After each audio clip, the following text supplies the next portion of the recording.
Assalamualaikum warahmatullahi wabarakatuh. Perkenalkan, nama saya Miftahul Hasanah dengan nomor induk mahasiswa 211F10129. Di sini saya akan menjelaskan tentang HIV dan AIDS.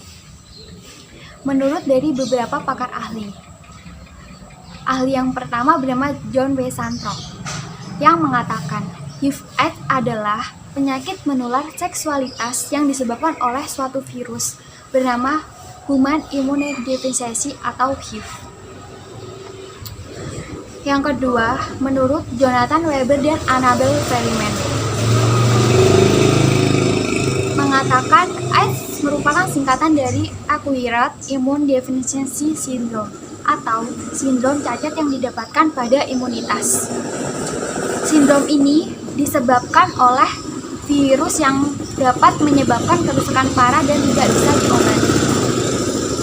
Sistem imun akan semakin melemah, sehingga korbannya akan semakin terbuka terhadap infeksi dan kanker tertentu. Yang ketiga dari pakar ahli Nur Salam. Menurut Nur Salam, ia mengemukakan bahwa AIDS merupakan penyakit yang tidak dapat disembuhkan karena belum bisa ditemukan obat yang dapat memulihkannya hingga saat ini. Pengertian HIV. HIV mempunyai kepanjangan Human Immunodeficiency Virus,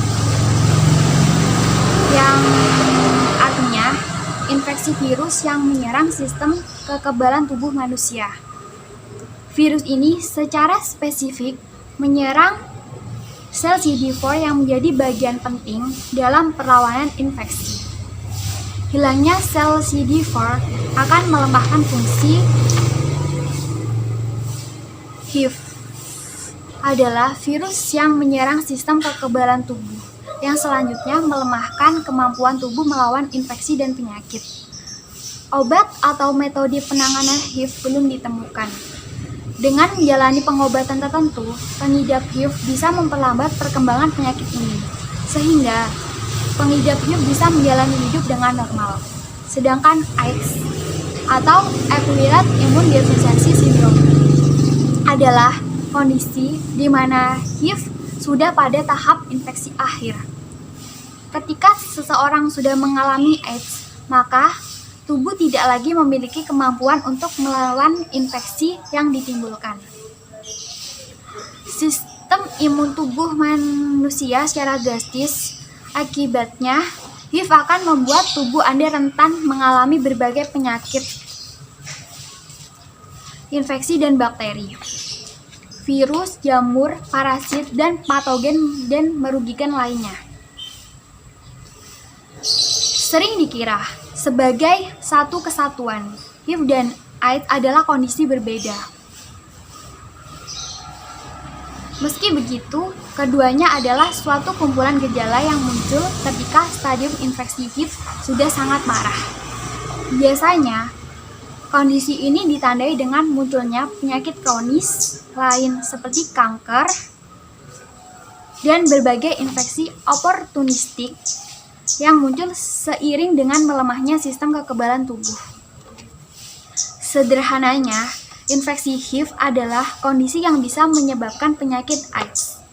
Jika infeksi virus ini dalam jangka panjang tidak diobati dengan tepat, Anda akan beresiko lebih tinggi mengalami AIDS. Ada beberapa jenis HIV dan AIDS. Yang pertama ada tuberkulosis, yang kedua meningitis cryptococcus, selanjutnya diare, stok megalo, yang kelima kanker yang terkait dengan HIV, infeksi MV, dan yang terakhir chorioretinitis toxoplasmosis. Tuberkulosis. Jika nilai CD4 lebih dari 200 sel per milimeter kubik, maka gejala yang timbul sama dengan tuberkulosis lainnya. Tapi jika nilai CD4 kurang dari 200 sel atau milimeter kubik, maka gambaran klinis dari radiologinya tidak khas. Pengobatannya pun dengan ARV serta terapi TB yang disesuaikan jumlah CD4-nya. Pengertian dari meningitis cryptococcus. Kondisi ini biasanya ditandai dengan sakit kepala, kesadaran menurun, nilai CD4 kurang dari 100 per milimeter kubik, serta hasil pemeriksaan menunjukkan antigen cryptococcus positif. Terapi yang diberikan adalah amphotericin B, fluconazole dosis tinggi. Selanjutnya diare. Pada orang HIV dan AIDS, sering dijumpai mengalami diare kronik akibat adanya infeksi kuman patogen. Pada kondisi ini, terapi rehidrasi sangat penting dan juga dilakukan pemeriksaan pas terhadap bakteri, jamur, parasit, atau virus. Selanjutnya, sitomegalo. Kondisi ini sering dijumpai pada orang yang memiliki nilai CD4 kurang dari 50 sel per milimeter kubik dan akibat reaktivitas virus yang sudah ada di dalam tubuh. Infeksi ini bisa mempengaruhi retina, saluran cerna, saluran napas, dan otak. Ada juga kanker yang terkait dengan HIV. Penyakit kanker yang mungkin bisa timbul adalah kanker kelenjar getah bening dan kanker leher rahim, selanjutnya sarkoma Kaposi. Infeksi CMV. Infeksi CMV biasanya diawali dengan ketajaman penglihatan yang menurun, lalu diikuti dengan seperti ada kilatan cahaya, pandangan berkabut, gangguan lapang pandang, serta jika progresif bisa menimbulkan kebutaan dalam waktu 2 bulan tanpa terapi. Biasanya terjadi jika nilai CD4 kurang dari 50 sel per milimeter kubik. Karenanya harus dideteksi sesegera mungkin sebelum mengenai retina atau makula. Yang ketujuh, chorioretinitis toxoplasmosis. Seseorang yang mengalami kondisi ini akan mengalami gejala pandangan kabur, nyeri, serta terlihat bayangan hitam yang terbang-terbang di mata. Untuk mendiagnosisnya dibutuhkan penemuan klinis serta tes serologi. Untuk gejala HIV dan AIDS ada beberapa tahap. Ada tahap pertama, tahap kedua, dan tahap ketiga.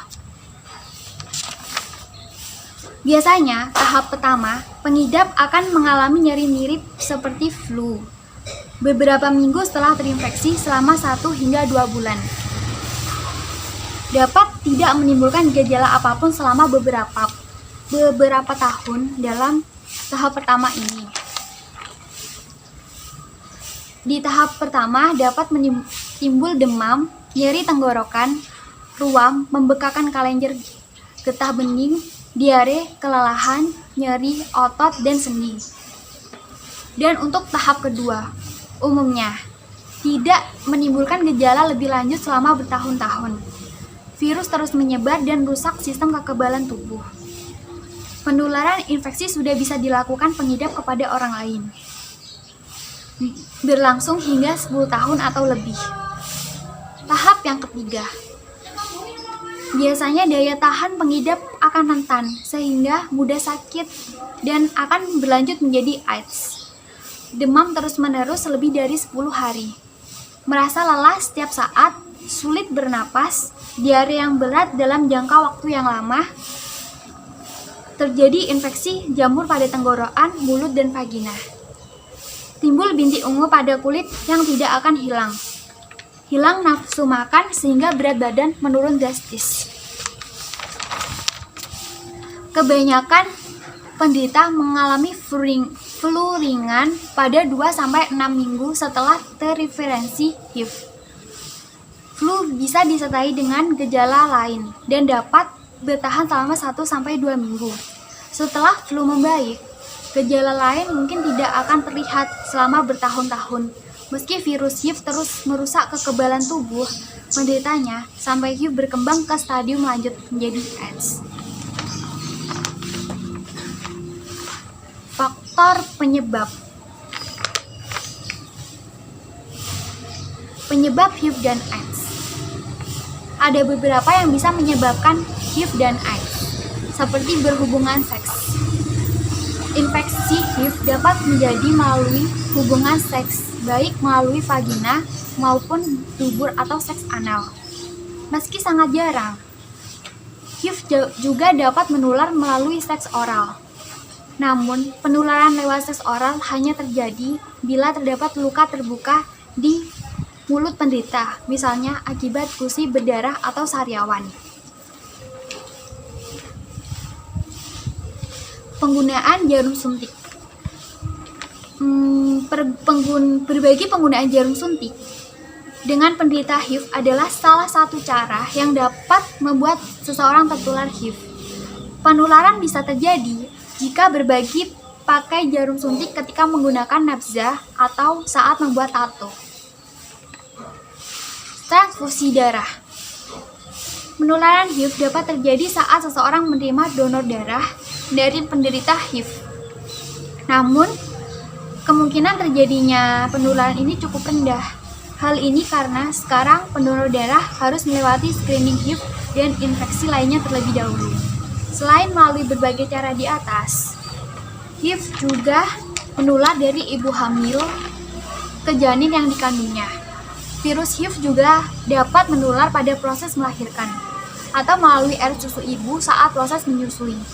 Perlu diketahui, HIV tidak menyebar melalui kontak kulit, kecuali bila penderita mengalami sariawan, gusi berdarah, atau memiliki luka terbuka.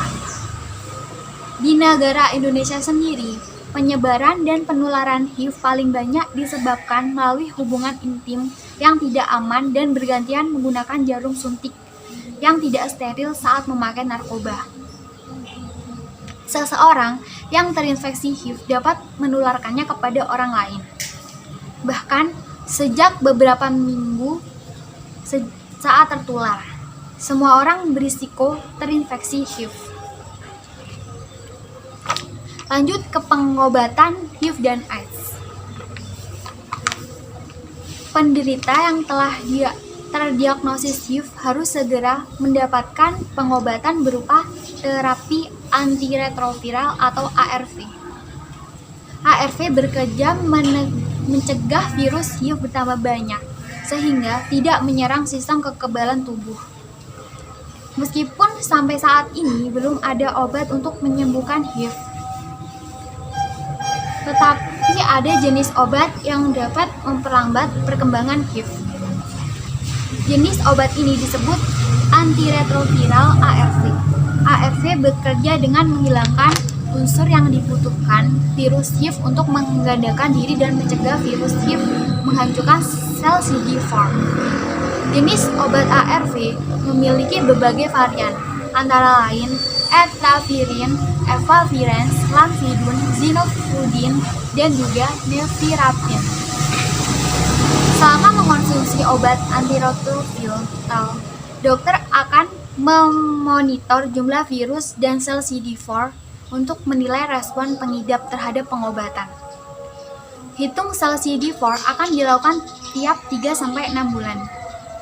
Sedangkan pemeriksaan HIV RNA dilakukan sejak awal pengobatan. Lalu dilanjutkan tiap 3-4 bulan selama masa pengobatan.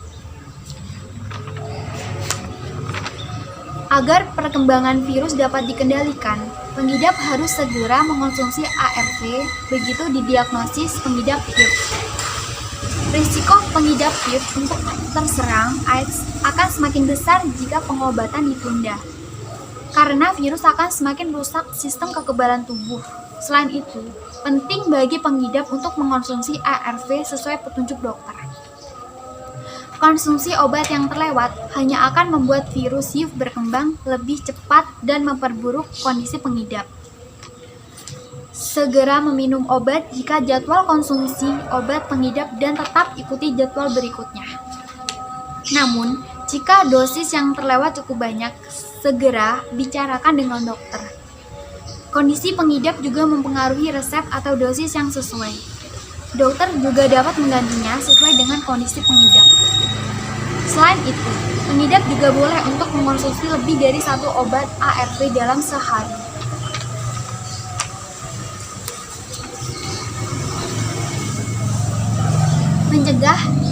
Untuk mencegah HIV dan AIDS sendiri bisa dilakukan dengan upaya menggunakan kondom yang baru setiap berhubungan intim, baik hubungan intim vaginal maupun anal. Hindari berhubungan intim dengan lebih dari satu pasangan. Bersikap jujur kepada pasangan jika mengidap positif HIV agar pasangan juga menjalani tes HIV. Diskusikan dengan dokter jika pengidap positif HIV dan perencanaan persalinan untuk mencegah penularan dari ibu ke janin. Bersunat untuk mengurangi resiko infeksi HIV. Jika menduga baru saja terinfeksi atau tertular virus HIV, seperti setelah melakukan hubungan intim dengan pengidap HIV, maka harus segera ke dokter agar bisa mendapatkan obat post-exposure prophylaxis atau PEP yang dikonsumsi selama 28 hari dan terdiri dari 3 obat antiretroviral. Berikut adalah beberapa cara yang dapat dilakukan untuk menghindari dari meminimalkan penularan HIV, yaitu tidak melakukan hubungan seks sebelum nikah, tidak berganti-ganti pasangan seksual, kemudian menggunakan kondom saat berhubungan seksual, menghindari penggunaan narkoba, terutama jarum suntik, mendapatkan informasi yang terkait HIV, cara penularan, pencegahan, dan pengobatannya, terutama pada anak remaja.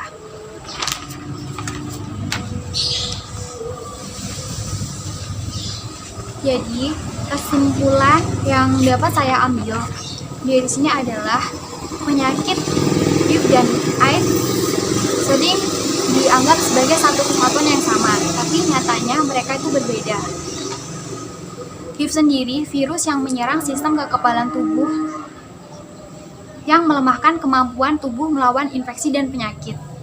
Sedangkan AIDS, kondisi di mana HIV sudah pada tahap akhir. Dan untuk jenis-jenis HIV dan AIDS ada 7. Yang pertama, tuberkulosis, yang kedua, meningitis cryptococcus, yang ketiga, diare, yang keempat, sitomegalo, yang kelima, kanker yang terkait dengan HIV, yang keenam, infeksi MV, dan yang terakhir, chorioretinitis toxoplasmosis. Dan untuk gejala HIV dan AIDS sendiri bisa dilihat dari beberapa tahap. Ada 3 tahap. Tahap pertama, tahap kedua, dan tahap ketiga. Sedangkan untuk faktor penyebab HIV bisa disebabkan karena hubungan seksual, penggunaan jarum suntik, transfusi darah,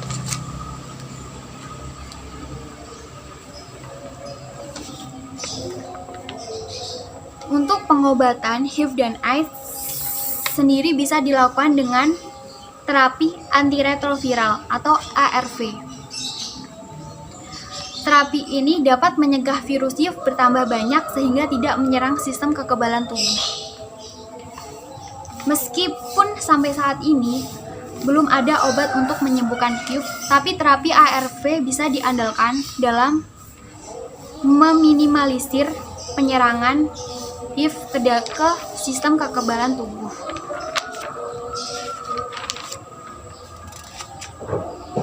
Untuk pencegahan HIV dan AIDS bisa dilakukan dengan berbagai cara seperti yang pertama, tidak melakukan hubungan seks sebelum nikah, tidak berganti-ganti pasangan seksual, ketiga, menggunakan kondom saat berhubungan seksual, keempat, menghindari penggunaan narkoba, terutama jenis suntik, yang kelima, mendapatkan informasi yang benar terkait HIV, cara penularan, pencegahan, dan pengobatannya, terutama pada anak remaja. Cara tersebut bisa diambil untuk mencegah adanya HIV dan AIDS. Sekian yang dapat saya sampaikan. Selebihnya, apabila ada salah dan kata, saya mengucapkan terima kasih. Wassalamualaikum warahmatullahi wabarakatuh.